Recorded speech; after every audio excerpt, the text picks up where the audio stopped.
Varicose వ్యాధితో బాధపడుతున్నారంట. తక్కువ ఖర్చుతో ట్రీట్మెంట్ కావాలి అనుకుంటే ఎవిస్ హాస్పిటల్ని సంప్రదించండి. మాది ఒక చిన్న మధ్యతరగం ఫ్యామిలీ. తండ్రి ఉన్నా లేనట్టు ఆయన ఏం పెద్ద పట్టించుకోడు. అలా కష్టపడి 10th పాస్ అయింది. ఒకతే అమ్మాయి ఒకటే అమ్మాయి సార్. నవ్య పేరు, పాప పేరు. మా చుట్టుపక్కల వాళ్ళందరూ వచ్చి మీ పాప బాగా చదువుతుంది, ఫస్ట్ క్లాస్ వచ్చింది అని అన్నారు 10th పాస్ అయినప్పుడు. అట్లనే ఇంటర్ డిగ్రీకి అట్లనే బాగా పాస్ అయింది సార్. ఇట్లా హైదరాబాద్ లో తమ్ముడు ఉంటాడు, తమ్ముడి దగ్గర ఉంచుదాం. ఇప్పుడు సొసైటీలో ఈ తమ్ముడు అంటే ఎవరమ్మా? పాప వాళ్ళ తమ్ముడా మీ తమ్ముడా? మా తమ్ముడు సార్, పాపకు మేనమామ. ఓకే, అర్థమైంది, చెప్పండి. అక్కడ కొంచెం తమ్ముడైతే కొంచెం మంచి స్థితిలో ఉన్నాడు. ఈ బీటెక్ చదివిద్దాము, కొంచెం నేను సహాయం చేస్తుంటాను, తమ్ముడు సహాయం చేస్తుంటాడు కొంచెం. ఆ మరదలు కూడా ఉంటది కదా, సరే పాప ఉంటది అని ఉంచాము. ఈ మధ్య కాలంలో ఏమైందో నేను ఉండను అని అంటుంది. ఎప్పటి నుంచి ఇంట్రెస్ట్ తగ్గింది పాప? ఎప్పటి నుంచి చదవనంటుంది? ఒక 4 నెలలు అయింది సార్. 4 నెలలు బట్టి. బ్యాక్లాగ్స్ ఏమైనా ఉన్నాయా? ఏం లేదు సార్. Right, okay. ఇప్పుడు ఆర్థికంగా ఎవరు ఇప్పుడు పాప ఎడ్యుకేషన్ ని సపోర్ట్ చేస్తున్నారు? మీరు కొంతవరకు, మిగతాది కొంచెం చేస్తున్నాను, తమ్ముడు చూసుకుంటున్నాడు. తమ్ముడు ఎంత కాలం బట్టి ఎడ్యుకేషనల్ సపోర్ట్ ఇస్తున్నారు అతను?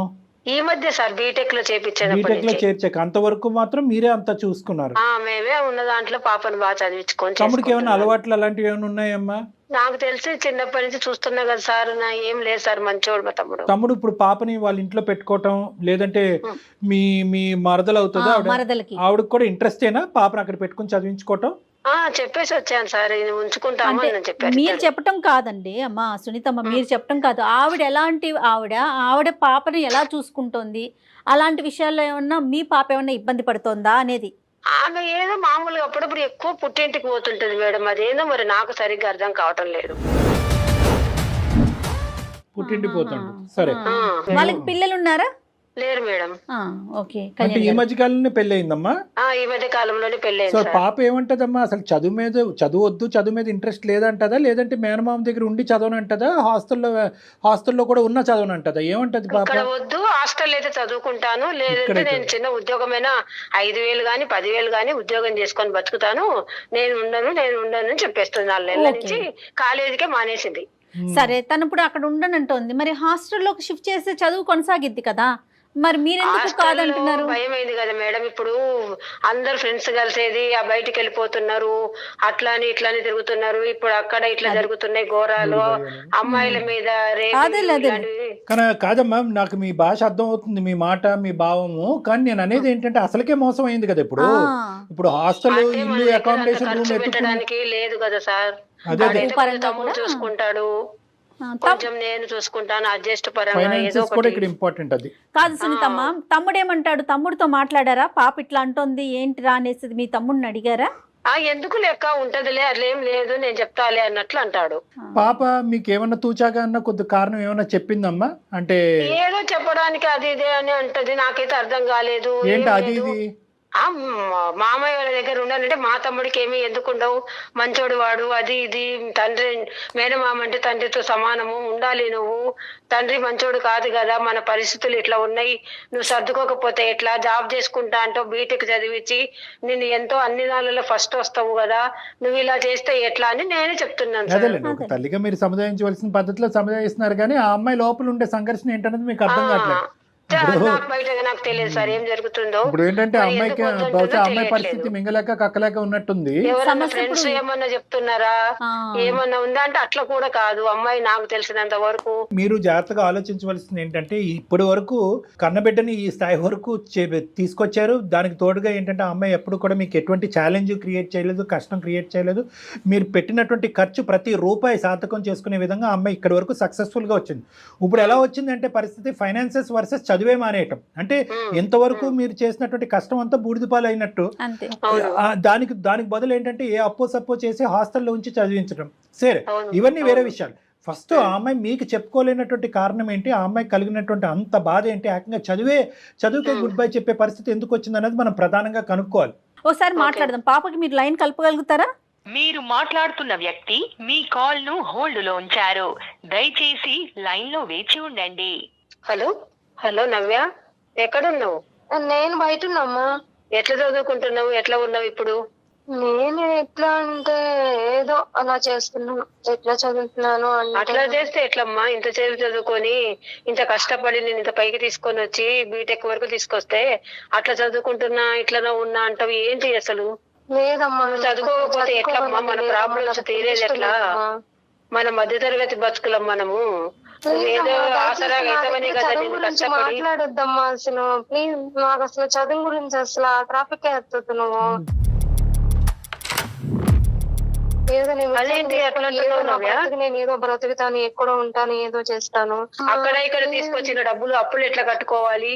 లేదు, నేను ఇంతవరకు చదవాలి, అది చాలు. నేను ఏదో చిన్న ఉద్యోగం చేసుకొని ఏదో ఒకటి చేసుకొని చేస్తే గానీ చిన్న ఉద్యోగం చేసుకుని బీటెక్ వరకు కష్టపడి సంపాదించడం ఎందుకు? ఎందుకు మా అమ్మ వాళ్ళ ఇంట్లో ఉండనని అంటున్నావు, హాస్టల్లో ఉంటానంటావు, లేదంటే ఉద్యోగం చేసుకుంటా అంటావు, చదువు మానేస్తా అంటావు, ఏవేవో కారణాలు చెప్తున్నావు ఈ మధ్య 4 నెలల నుంచి. అసలు మామ వాళ్ళ పేరు నా దగ్గర ఎత్తొద్దమ్మా. అసలు మా వాళ్ళ ఇల్లు కానీ వాళ్ళ ఇంటి పేరు కానీ నాకు అసలు ఎత్తొద్దమ్మా ప్లీజ్. అట్లా ఎట్లా చదువుకోకపోతే ఎట్లా నువ్వు? లేదమ్మా, నేను కావాలి, నేను హాస్టల్ అయినా ఉంటా. నేను అసలు మామ వాళ్ళ ఇంటికాడ ఉండాలి అంటే నేను ఉండలేనమ్మా. నేను ఒక పరిష్కారం ఆలోచించాను, చెప్పనా? ఏంటమ్మా? కళ్యాణ్ సార్ గారు, జయ మేడం సుమన్ టీవీకి అందమైన జీవిత ప్రోగ్రామ్ కు మాట్లాడి మనం ఏదో ఒక పరిష్కారం చేసుకుందాము వచ్చాను నేను. మాట్లాడతావా? నా ప్రాబ్లం కి ఎవరు పరిష్కారం చేయలేరమ్మా. దానికి ఎవరు సొల్యూషన్ చేస్తారు వాళ్ళు చేస్తారు, చాలా మందికి చేశారు వాళ్ళు. అమ్మ నవ్య, నేను ఇస్తాను, నువ్వు మాట్లాడు. అమ్మ తల్లి నవ్య, ఒక్క నిమిషం అమ్మ. సార్ నమస్తే సార్. నమస్తే అమ్మ. నమస్తే అమ్మా. నమస్తే. చేస్తావా చేయలేమా అనేది తర్వాత విషయం అమ్మా. ఇప్పటి వరకు ఒక 6వ తరగతో లేదంటే 5వ తరగతో 3వ తరగతి పిల్లలు స్కూల్కి వెళ్తూ సడన్ గా స్కూల్ మానేస్తే బంగారు తల్లి స్కూల్కి వెళ్ళమ్మా, బ్యాగ్ వేసుకోమ్మా, బట్టలు మార్చుకోమ్మా అని చెప్పే పరిస్థితి ఎందుకు వస్తుందమ్మా? ఇంకా 1 year లో బీటెక్ అయిపోద్ది కదా. అదే కదా. ఏమి? చిన్నపిల్లలు కాదు. చాలా ప్రాబ్లం ఫేస్ చేశాను సార్. నాకు ప్లీజ్ సార్, నాకు అసలు చదువు గురించి అసలు నాకు ఎత్తొద్దు సార్ ప్లీజ్. అమ్మా నా ఉద్దేశం బట్టి తెలివైనటువంటి ఆడపిల్లలు, నీలాంటి ఆడపిల్లలు, తెలివైనటువంటి అబ్బాయిలు ఇక్కడి వరకు ప్రయాణం కొనసాగించిన తర్వాత ఎన్ని అవరోధాలు వచ్చినా కూడా దాటేయాలమ్మా.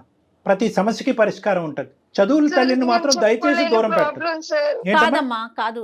సమస్య ఏంటి నేను చెప్పమ్మా. అసలు ఫేస్ చేయలేకపోతున్నాను సార్. నేను నవ్య, ఎవరికి నవ్య. చెప్పలేను. మా అమ్మకి చెప్పునా కాదు మా నాన్న, అమ్మ కూడా అర్థం చేసుకోలేదు సార్. ఎవరిది అసలు అట్లా కాదమ్మా. నవ్య నీకు మేమున్నాము. నువ్వు కాలేజీలో ఏమైనా ఇబ్బంది పడుతున్నావా? ఫ్రెండ్స్తో ఏమైనా ఇబ్బంది పడుతున్నావా? లేకపోతే చదవటానికి నువ్వు ఎక్కువ స్ట్రెస్ తీసుకోలేకపోతున్నావా? హెల్త్ ఇష్యూ ఏదన్నా ఉందా? లేదు మేడం, నాకు చదువు అంటే చాలా ఇష్టం మేడం. బాగుంది. నేను ఫస్ట్ క్లాస్ వచ్చాను, చాలా ఇష్టం. నేను హాస్టల్ అయితే ఒకే, కానీ నేను మామయ్య వాళ్ళ ఇంటికాడ అంటే నేను ఉండలేను మేడం. ఇది ఎలా చెప్పాలో కూడా మా అమ్మ, ఇది నేను చెప్పుకోలేదు. పర్వాలేదు. కాదమ్మా అమ్మ ఇప్పుడు ఒకటి నవ్య, నీ వయస్సు, నీకు చదువు ఉంది కానీ నీకు అంత వయస్సు లేదు, అంత అనుభవం లేదు. ఇప్పటికీ నువ్వు చిన్నపిల్లవే. దయచేసి ఒక సమస్యని సమస్యగా చూస్తూ దీనికి పరిష్కారం లేదు అని చెప్పి గీత గీసేయద్దమ్మా. ప్రతి సమస్యకి పరిష్కారం ఉంటుంది. ఓకే, అందులో నువ్వు అనుభవించేటటువంటి సమస్యలకి పరిష్కారం ఖచ్చితంగా ఉంటుంది. 1కి 100 సార్లు మేడం అడుగుతున్నారు, చదువులో ప్రాబ్లమా, కాలేజీలో ప్రాబ్లమా, బ్యాక్లాగ్స్ అని అంటున్నారు. ఇవేమీ కాదంటున్నావు, కానీ మామయ్య ఇంట్లో మాత్రం ఉండనంటున్నావు. అసలు ఏంటి నీ సమస్య? అవును సార్, నాకు మామయ్య వాళ్ళ ఇంట్లో ప్రాబ్లం సార్. మామయ్య చాలా బ్యాడ్ హ్యాబిట్స్ అయిన వ్యక్తి సార్ మామయ్య, కానీ అమ్మ దృష్టిలో చాలా మంచివాడు. అది ఎలా చెప్పాలో నాకు అర్థం కావట్లేదు. చెప్పేసామా, నువ్వు మొదలు పెట్టావు ఇంకా కామా ఫుల్ స్టాప్ లేదు, మొత్తం అంతా కూడా బయటకు చెప్పేసే, కక్కేసే అంతా. మీ అమ్మ వినాలి. చెప్పు. Okay sir. అమ్మ నవ్య, ఏదమ్మా మామయ్య గురించి మాట్లాడుతున్నావు? ఇదే చెప్తుంటే ఇలా మామయ్య కోసం ఎప్పుడు కూడా తన తమ్ముడు మంచివాడు అనుకుంటే సార్ నన్ను అందుకే నేను అసలు ఎక్కడ ఫేస్ చేయలేకపోతున్నాను, చెప్పుకోలేకపోతున్నాను సార్. చూసారు కదా సునీత గారు, ఎక్కడ కూడా ఆ అమ్మాయి కడుపులో ఉండేటటువంటి బాధ ఇన్ని సంవత్సరాల తర్వాత బయటకు కక్కేటటువంటి ప్రయత్నం చేస్తుంది. మీ తమ్ముడు అంటే మీకు ఎంత మంచి అభిప్రాయం ఉన్నా కూడా ఈ రోజు గుండెల మీద చేసుకుని వినవలసినటువంటి పరిస్థితి వచ్చింది. చెప్పుకోలేకపోతున్నాను. తెలియదు కాబట్టి వినాలి. మంచివాడు, కానీ తను చెప్పుకోవాలని చాలా సార్లు ట్రై చేశాను సార్, చెప్పాలనుకున్నా కానీ నేను చెప్పను సార్. తను అర్థం చేసుకోవద్దు సార్. తన తమ్ముడు మంచివాడు అనుకుంటది సార్. మేము ఉన్నానన్న, మేము నీతో పాటు ఉన్నాం. నువ్వు దయచేసి మొత్తం అంతా కూడా A to Z మొత్తం అన్ని చెప్పమ్మా. Okay sir. ఏమైందంటే సార్ ఇంట్లో ఉంటారు. ఇంట్లో ఉన్నప్పుడు నేను స్నానానికి వెళ్ళినప్పుడు కూడా సార్ వాష్రూమ్ దగ్గరకు వచ్చి తొంగి చూస్తారు సార్. ఏంటి మామయ్య ఇలా చూస్తున్నారు అంటే ఏం లేదమ్మా ఊరికే వచ్చాను అంటారు సార్. నేను బెడ్రూమ్ లో పడుకున్నప్పుడు కూడా చాలా నా పట్ల అసభ్యంగా ప్రవర్తించారు సార్ చాలా సార్లు. మళ్ళీ ఇంకో విషయం ఏంటంటే నేను ఇంట్లో ఉన్నప్పుడు కూడా నన్ను వెనకాల నుంచి నన్ను వాటేసుకోవడం, కౌగిలించుకోవడం, అసభ్యంగా ప్రవర్తించేవారు సార్ మా మామయ్య.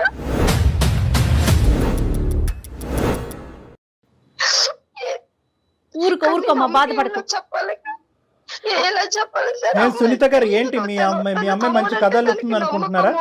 ఆ అమ్మాయి కాదమ్మా, మీ మామయ్య వాళ్ళ వైఫ్ లేదా, ఇంట్లో ఉండదు ఆవిడ?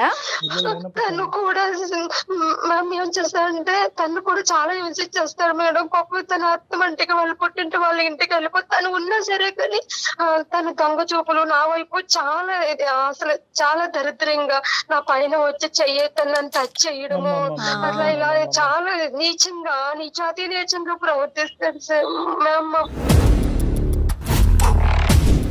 మావయ్య కానీ అతను చూడడానికి బానే ఉంటారు, అంత ఇది ఏమంటది మా అమ్మ లేదు అందరూ తన అంటే తన చాలా సార్లు నేను చెప్పడానికి ట్రై చేసినప్పుడు తన మాట ప్రవర్తన బట్టి తన తమ్ముడు అంటే అమ్మకి అంత నమ్మకం. కానీ అమ్మ ఒకటి నవ్య, అమ్మకి తమ్ముడు అంటే అంత నమ్మకం, మామయ్యకి కూడా ఏంటమ్మా అతని ఆలోచన? నువ్వు ఏం చెప్పినా పర్లేదు మా అక్క ఏమీ నమ్మదనే ధైర్యమా? అవును, నేను చాలా సార్లు అన్నా. అంటే తనకి తన అక్క నమ్ముతుంది కదా, తన తమ్ముడు అంటే అంత నమ్మకము కదా. సరే నువ్వు ఏం చెప్తావులే, ఏం లేదమ్మా అని చెప్పి వెళ్ళిపోవడము, నా ముంగట వేరే లేడీస్ ని కూడా తెచ్చుకోవడము, అలా రూమ్ లో వెళ్ళడం కూడా చాలా సార్లు. తనకు చాలా ఆడళ్ళు అంటే అతను అంత పిచ్చి మామయ్యకి సార్. అమ్మా సునీత గారు వింటున్నారమ్మా? సునీత గారు చెప్పండి సార్. ఇప్పుడు ఇంత భయంకరమైన మనిషి అయినా కూడా అక్కడే ఉండమంటారా మీరు, లేదంటే ఇప్పటికీ కూడా మీ తమ్ముడిని మీరు వెనకేసుకుని వస్తారా, లేదంటే మీ అమ్మాయి ఏమైనా అబద్ధాలు కోరా?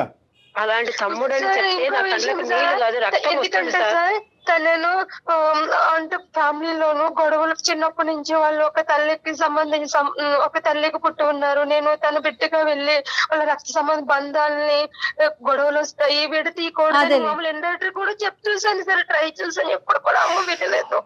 కాదు సార్, ఎంత పొరపాటు చేశారమ్మా సునీత గారు, ఎంత పొరపాటు చేశారు. నా కూతురు చెప్తుంటే నాకు అసలు మైండ్ తిరిగిపోతుంది, ఏం మాట్లాడాలో కూడా నాకు మాట రావటం లేదు సార్. వినే ప్రయత్నం చెయ్యాలి కదా. తమ్ముడు అని తెలిసింటే వాళ్ళని అక్కడే చంపేసిండే దాన్ని సార్. వద్దులేండి అమ్మా, ఈ చంపటాలు గింపటాలు ఇవన్నీ తీసి పక్కన పెట్టండి. కానీ అట్లీస్ట్ ఒక చంపడం కాదు సార్ అసలు అంత. సునీత గారు, సునీత గారు, కూడా నాకు అసహ్యం వేస్తుంది. సునీత గారు, అందుగురించే మేము 1కి 10 సార్లు చెప్తా ఉంటాం, మీ ఇంట్లో మీ అమ్మాయి మీకు దిక్కు, ఆ అమ్మాయికి మీరు దిక్కు. సో ఇక్కడ ఎవరు మగవాళ్ళు లేరు, పెద్దలు లేరు. మగవాళ్ళు అనేటటువంటి వాళ్ళు చూసేటటువంటి ఒక్క వ్యక్తి ఎవరైతే మీ భర్త పాప తండ్రి ఉన్నాడో అతను విచిత్రంగా ప్రవర్తించడం, బాధ్యత లేకుండా ప్రవర్తించడం విసుగు వేశారు. ఆసరాగా తీసుకున్నారు సార్ తమ్ముడు, ఏం చేసినా నమ్మరు అని. ఆసరాగా తీసుకున్నాడు. నాకు అన్నిటికంటే విచిత్రం ఏంటంటే, ఆశ్చర్యం ఏంటంటే, మీ తమ్ముడికి కేవలం మీ అమ్మాయిని ముట్టుకోవటం ఒకటే కాదు, భార్యని అక్కడ ఇల్ ట్రీట్ చేస్తున్నాడు. ఇందాక మీ మాటల్లో పదే వేరే ఆడవాళ్ళు ఇంటికి తీసుకురాడు. చాలా సార్లు విమర్శించాడు సార్. నీ మాటకు అడ్డొస్తున్నాను, నీ బాధకు అడ్డొస్తున్నాను, నేను ఏం చెప్పినా నీ బాధ తీర్చలేనటువంటి బాధ. కానీ అన్నిటికంటే దురదృష్టం ఏంటంటే, చదువుల తల్లి నీ లోపల ఉంది, నీ బాధకి చదువుల తల్లికి ముడిపెట్టేసావు ఇక్కడ. అది అందరికంటే బాధ. చదువు అంటే చాలా ఇష్టం సార్. నేను ఎప్పుడు హాస్టల్ చదువుకుంటా, హాస్టల్ వద్దు నువ్వు నా తమ్ముడి దగ్గరే ఉండాలి, సెక్యూరిటీ అంటే లేదు ఇలా లేదు ఇదే నాకు. అందుకే సార్ నేను ఇప్పుడు 4 months నుంచి నేను కాలేజీ ఎక్కట్టుకొని ఏదో చిన్న పని చేసుకొని ఉద్యోగం చేసుకొని నేను ఇలాగ ఇప్పుడు బయట చాలా ఇబ్బంది నేను పడుతున్నాను సార్ మా మామీ వల్ల. ఒకటమ్మా నీకు నవ్య, నువ్వు ఏదో చిన్న ఉద్యోగం చేసుకుంటావు, పెద్ద ఉద్యోగం చేసుకుంటావు కాదు, ఇంకో 3-4 years చదువుల లోకంలోనే ఉండవలసినటువంటి ఆలోచన, మనసు, తెలివితేటలు నీకు. నువ్వు ఒకటి గుర్తుపెట్టుకో, ఇది వాస్తవానికి చాలా చిన్న సమస్య, పెద్ద సమస్య కాదు. ఎందుకు అంటున్నానంటే, నువ్వు గొంతిప్పి మాట్లాడితే కనుక అమ్మని గట్టిగా పట్టుకుని నిలదీసి, అమ్మ నీ తమ్ముడు ఇలాంటి వాడు, నా మీద నీకు నమ్మకం లేకపోతే మీ తమ్ముడు భార్యతో ఒకసారి మాట్లాడితే కనుక మీ తమ్ముడు యొక్క క్యారెక్టర్ ఏంటి, నువ్వు అలా చేయలేవు. నువ్వేం చేసావు అంటే కనుక అక్కడ ఒక కల్ప్రిట్ ని కాపాడుతూ ఎక్కడ అక్క తమ్ముళ్ళ యొక్క బంధం తెగిపోద్ది అనేటటువంటి భయంతో. నేను బంధం కోసమే అదే కదా సార్ ఎందుకమ్మా ఇటువంటి బంధం ఉంటే ఏంటి, చిన్న పిల్ల అయ్యేసరికి తను అట్లా ఆలోచించింది. బంధం ఉంటే ఏంటమ్మా ఊడిపోతానేంటి, ఇక్కడ నీ చదువే ఊడిపోయేటట్టుంది, ఇక్కడ నీ చదువే ఊడిపోయేటట్టుంది. ఇంతకాలం కష్టం చేసుకుని మీ తల్లి ఇంత కష్టపడి చదివించింది, ఇదంతా చూస్తున్నటువంటి వాడు అడ్వాంటేజ్ తీసుకున్నాడు. అరే వీళ్ళ ఇంట్లో మగదిక్కు లేదు, నేను పెడితేనే తిండి, నేను పెడితేనే కాలేజ్ అన్నట్టుగా వాడు రెచ్చిపోతున్నాడు. ఒకే కడుపును పుట్టినటువంటి ఇద్దరు పిల్లలు అవటం అనేటటువంటిది ఎంత వాస్తవమో, మీ ఇంటికి వచ్చినటువంటి వేరే ఆడపిల్ల బాధపడుతూ పుట్టింటికి పదే వెళ్ళిపోతుంది అనేటటువంటి దాని దగ్గర నుంచి అసలు మీ తమ్ముడి యొక్క క్యారెక్టర్ ఏంటి అనేది మీకు అర్థం అవ్వాలి.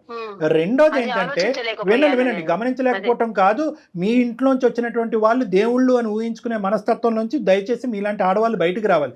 రెండో అంశం ఏంటంటే, మీ అమ్మాయి 1-2 సార్లు మీరే ఇంతకు ముందు ఫోన్ కలపక ముందు మీరు ఒక మాట అన్నారు, ఏదో ఊహించుకుంటుందండి, మేనమామ గురించి ఏదో చెప్తుందండి, ఏంటి ఆ భ్రమలేంటి, ఆ ఆలోచనలు ఏంటి, ఆ ఊహలను. అంటే ఏంటంటే, మీ గోటి తల్లులు ఇటువంటి ఆడపిల్లలు చాలా సున్నితమైనటువంటి అంశాలు ముందుకు వచ్చేప్పుడు ఇక్కడ మీ తమ్ముడనే చెప్పట్లేదు, ఇటువంటి సమస్యలు ఎదురు. ఒక నిమిషం నవ్య, ఇంకో విషయము అంటే అది నా తమ్ముడు చాలా మంచి బాగా సెటిల్ అయ్యాడు, నా తమ్ముడు చాలా కోటీస్ఫైడ్ అయ్యాడు, నా తమ్ముడు వెనకతనే చాలా మంది పడతారు, నా తమ్ముడు అసలు ఎవరి వైపు కన్నెత్తి చూడడు, అది చాలా అదేలే ఈవిడ ఇలా మార్కులు వేసుకుంటూ పోతే కనుక నేను చెప్తే ఏం నమ్ముతారేంటి అనేది వెనక్కి తగ్గే. సునీత గారు, మీలాంటి ఆడవాళ్ళు ఎవరైనా ఉంటే కనుక వాళ్ళందరికీ నేను చెప్పేది ఏంటంటే, ఇలాంటి ప్రవర్తన ఇంటికి తీసుకెళ్లి ఆటో డ్రైవర్ చేయొచ్చు, కింద ఉండేటటువంటి వాచ్మెన్ ప్రవర్తించవచ్చు, లేదంటే కాలేజీలో ఉండేటటువంటి ట్రైనర్స్ ప్రవర్తించవచ్చు, లేదంటే మన ఇంట్లో ఉండి మనం మెప్పు పొంది మన మనుషుల్లాగా ఉండేటటువంటి వాళ్ళు కూడా చేయొచ్చు. ఇవి చేసేటప్పుడు యూజువల్గా ఏమవుతుంది అంటే కనుక, ఇందాక నవ్య ఒక చాలా ఇంపార్టెంట్ పాయింట్ చెప్పింది, ఎందుకంటే ఇటువంటి కేసులు నాకు కల్లోలుగా వస్తాయి కాబట్టి నేను చెప్తున్నాను. ఆడపిల్లలు ముందుకొచ్చి చెప్పే లోపలే మీరు అవతల ఉండేటటువంటి కల్ప్రిట్కి మీరు మార్కులు వేసేస్తారు వాళ్ళకి. ఆ తమ్ముడు వాడు ఆజానుభావుడు, వాడు అది ఇది, వాడికి ఇంత కాకపోతే అంతమంది వాడు వెనకతలు ఫాలో అవుతారు, అలాంటి అందరూ గొప్పగా మాట్లాడేటటువంటి వ్యక్తికి నువ్వు నెగిటివ్గా మార్కులు వేస్తున్నారని చెప్పి ఈ అమ్మాయి నెగిటివ్గా మార్కులు వేయకముందే మీరు ఈ అమ్మాయి నోరు కట్టేస్తారు. ఇది మీరందరూ చేసేటటువంటి దీనివల్ల కాదు కళ్యాణ్ గారు, దీనివల్ల చెప్పాల్సిన వాళ్ళు అసలు చెప్పలేకపోతున్నారు. సో అక్కడ ఏమవుతారంటే, అక్కడ ఒక విధంగా బాధపడుతూ ఉంటారు, వాడి చేతుల్లో వాడికి తెలుసు 600 100 ఇక్కడ కావాల్సినటువంటి మార్కులు ఇక్కడ మెప్పు పొందేశాం కాబట్టి ఈ అమ్మాయి వెళ్ళి చెప్తే కనుక ఏదో పిచ్చిది ఏదో లేనిపోని కబుర్లన్నీ చెప్తుంది అన్నట్టుగా అనుకుంటారు. అక్కడ అక్కైనా తల్లి అయినా తండ్రి అయినా ఎవరైనా కూడా ఈ మాటలు కొట్టి పారేస్తారు. ఇదే 2 సార్లు పిచ్చిదవుతుంది. నా చేతుల్లో అబ్యూజ్కి గురైనటువంటి ఈ అమ్మాయి పిచ్చిదవుతుంది, మళ్ళీ వాళ్ళ అమ్మకి చెప్పుకుని 2వ సారి పిచ్చిదవుతుంది, అందరూ ఈ అమ్మాయిని ఏకాకి చేస్తారు అనేటటువంటి ఉద్దేశంతో ఇలాంటి అబ్యూజ్ అనేటటువంటిది కంటిన్యూస్గా సమాజంలో నడుస్తూనే ఉన్నాయి. దీని మీదే చాలా అఘాయిత్యాలు జరుగుతున్నాయి. కాబట్టి ఫస్ట్ ఆఫ్ ఆల్ ఏంటంటే, ఒకటే మాట అంటారు, టెక్స్ట్ బుక్ ఆఫ్ సైకాలజీలో ఒకే మాట అంటారు, ఏంటో తెలుసా, మీరు ఆ సమస్యకి పరిష్కారం చెప్పలేకపోయినా కూడా ఎవరైనా బాధితులు వచ్చి మీతో చెప్పుకునేటటువంటి పరిస్థితి ఉంటే దాన్ని ఫెసిలిటేట్ చేయండి అంటారు. అంటే ఏంటంటే, వాళ్ళు ఏదన్నా మాట్లాడినండి, అర్థం పద్ధం లేకుండా మాట్లాడినండి, విచిత్రంగా మాట్లాడినండి, మీరు 100కి 200 మార్కులు వేసేటటువంటి ఒక మగాడి మీద వేలెత్తి చూపెట్టేటటువంటి దాన్ని మీరు వినండి. ఫస్ట్ మీకందరికీ కనిపించే ప్రపంచం ఒకటి, ఇలాంటి ఆడపిల్లలు అనుభవించేటటువంటి ప్రపంచం ఒకటి, మీ ప్రపంచం అనేటటువంటిది కరెక్ట్ కాదు, వాళ్ళ ప్రపంచం అసలైనటువంటి సిసలైనటువంటి రంగు ఏదన్నా ఉందంటే మీ తమ్ముడు రంగు ఇప్పుడు ఈ అమ్మాయి చెప్పినటువంటి మాటలో ఏదైతే చిన్నటి నుంచి మీరు చూసారు చూడండి, వీడికి 100కి 100 మార్కులు, ప్రపంచం అంతా ఆడపిల్లలందరూ వాడు క్యూ కడతారు, వాళ్ళందరి మాటలు వింటాం కాదు, మీ తమ్ముడి యొక్క భార్యని నిలబెట్టి అడగండి, నీ కూతురు నిలబెట్టి అడగండి, అది మీ తమ్ముడు. మీ మరదలు నెక్స్ట్ బాధితురాలు, ఆ అమ్మాయిని కూడా ఇక్కడ కూర్చోవాలి. ఆడవాళ్ళని ఒక తోలుబొమ్మలాట్లాగా ఆడుకునేటటువంటి మీ తమ్ముడు ఉన్నాడు చూడండి, వీడికి చాలా పెద్ద శిక్ష పడాలి. అసలు వాస్తవానికి చెప్పాలి అంటే నాకు చాలా కడుపు రగిలిపోతుంది. ఆఖరికి సొంత కూతురు వచ్చి తల్లితో చెప్పుకునేటటువంటి పరిస్థితి లేకుండా చేశాడు వాడు. అమ్మ ఒకటే నవ్య, దయచేసి అమ్మ నువ్వు ఏదో, నాకు తెలుసు మీ ఆడపిల్లలకు ఉండే డెలికేట్ సిచ్యువేషన్ నాకు తెలుసు.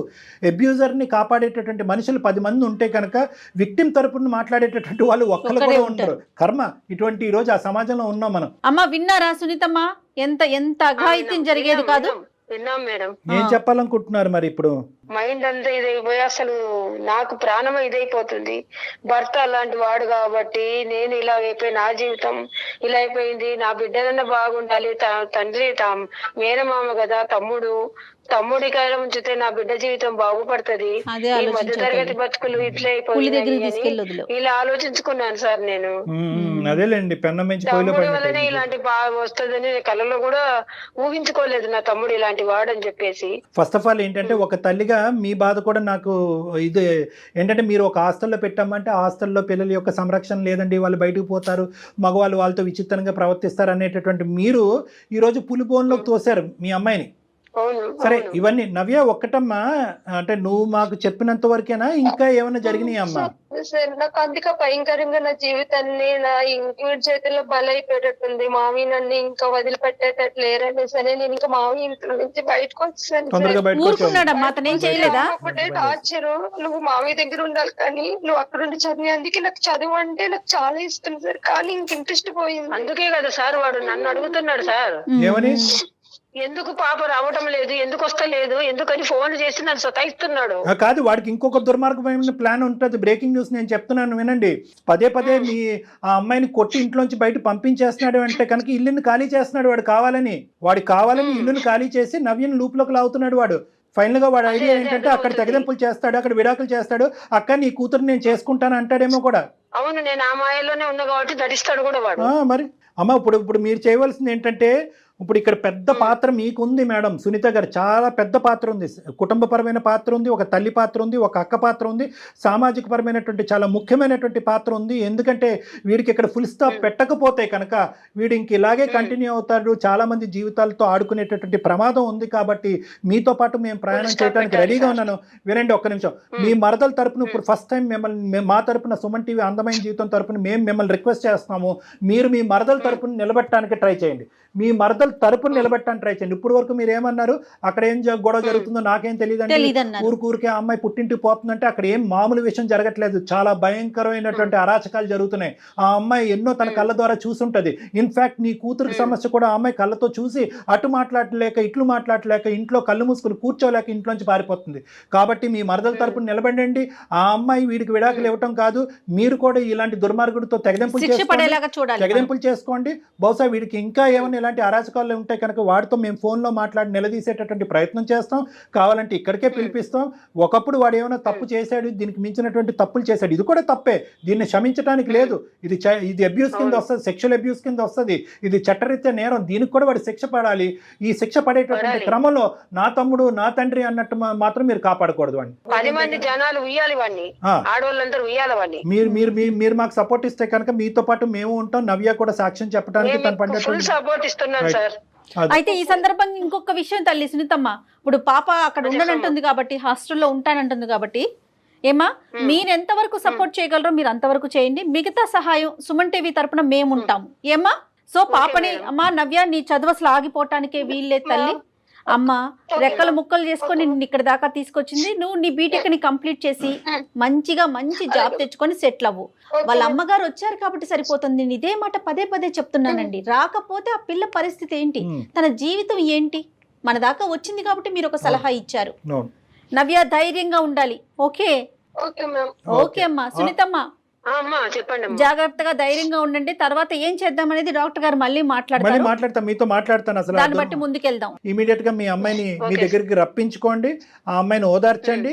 ఆ అమ్మాయిని కొంతకాలం కావాలి అంటే కనుక కొద్ది లీవ్ కానీ హాలిడే కానీ తీసుకుని ఆ అమ్మాయి కొద్ది తేరుకున్న తర్వాత, మనోధైర్యం వచ్చిన తర్వాత కావాలంటే మళ్ళీ కాలేజీకి పంపిద్దరు కానీ. ఏమ్మా? రైట్. Okay sir. కాదు కళ్యాణ్ గారు, ఎవరిని నమ్మాలి ఎవరిని నమ్మకూడదు, అడుగడుగున ప్రతి చోట ఇదే సమస్యను చూస్తున్నాం కదా. ఇంట్లో వాళ్ళు ఇదే పరిస్థితి, బయట వాళ్ళు ఇదే పరిస్థితి. అందరూ సానుభూతి పరులు కాదు మేడం. అది మనం అర్థం చేసుకోవాల్సింది ఏంటంటే, సానుభూతి చూపెడుతూ మన వెనకతలు గుంటలు గొయ్యలు తవ్వేటటువంటి వాళ్ళు మన చుట్టూరే ఉన్నారు అనేది ఒక అనుమానంతోనే ఉండటం అనేది మంచిది. ఎస్పెషల్లీ వయసు వచ్చినటువంటి ఆడపిల్లలు, చదువుకుంటున్నటువంటి ఆడపిల్లలు ఉన్నటువంటి ఇంట్లో. Plus number 1. నెంబర్ 2 ఏంటంటే, మన సమస్యలు నా అనేటటువంటి వాళ్ళు చెప్పుకోవాలని చెప్పి తిరుగుతూ ఉంటాం చూడండి. ఆ నా అనేటటువంటి వాళ్ళు మన సమస్యలు చూసి మనకు నిజంగా స్వచ్ఛమైనటువంటి సానుభూతి పరులా ఉన్నారా, లేదంటే ఆస్తి గురించో లేదంటే ఇలాంటి ఆడపిల్లల గురించో ఒక వల వేస్తున్నారా అనేటటువంటి కనువిప్పుతో ముందు చూపుతో ఉండటం అనేటటువంటిది ఈ రోజుల్లో చాలా మంచిది. ఈ వేదికగా ఇటువంటి ఆడపిల్లలు ఎవరైనా కూడా ఈ ప్రోగ్రాం చూస్తూ ఉంటే కనుక వాళ్ళందరూ మనకు చెప్పేది ఏంటంటే, నీ ఒంటి మీద చేయి పడితే నీ అనేది ఏమీ లేదు. గొంతిప్పి మాట్లాడండి. ఎస్. ఫస్ట్ ఆఫ్ ఆల్ అది నేర్చుకోండి. నేను మాట్లాడితే కనుక నేను మిగతా ఇంకా రిలేషన్స్ శత్రువుని దెబ్బతింటాయేమో. నేను పెంచుకుంటానేమో, ఉండేటటువంటి బంధాలని విచ్ఛిన్నం చేస్తానేమో అనేటటువంటిది మీ చిన్న బుర్రతో పెద్ద ఆలోచన చెయ్యొద్దు. ఎందుకంటే కనుక అబ్యూజ్కి మించినటువంటి సమస్య శిక్ష ఏమీ లేదు. అంత భయంకరమైనటువంటిది అది. దానికి కొంతమంది ఆడపిల్లలు సూసైడ్ వరకు వెళ్తూ ఉంటారు. నవ్య లాంటి ఆడపిల్లలు చదువు మానేస్తారు. ఇంకొంతమంది ఆడపిల్లలు ఇంట్లోంచే పారిపోతూ ఉంటారు. ఆ పరిస్థితులు తీసుకొచ్చే ప్రయత్నం చేయకండి. నా అన్న నీ అన్న మీ ఒంటి మీద ఎవడన్నా చెయ్యేస్తే కనుక గొంతిప్పి మాట్లాడండి. మీ మాట వినిపించేంత వరకు మీరు ధర్నా చేయండి అంతే. ఎగ్జాక్ట్లీ. నమస్తే కళ్యాణ్. నమస్తే.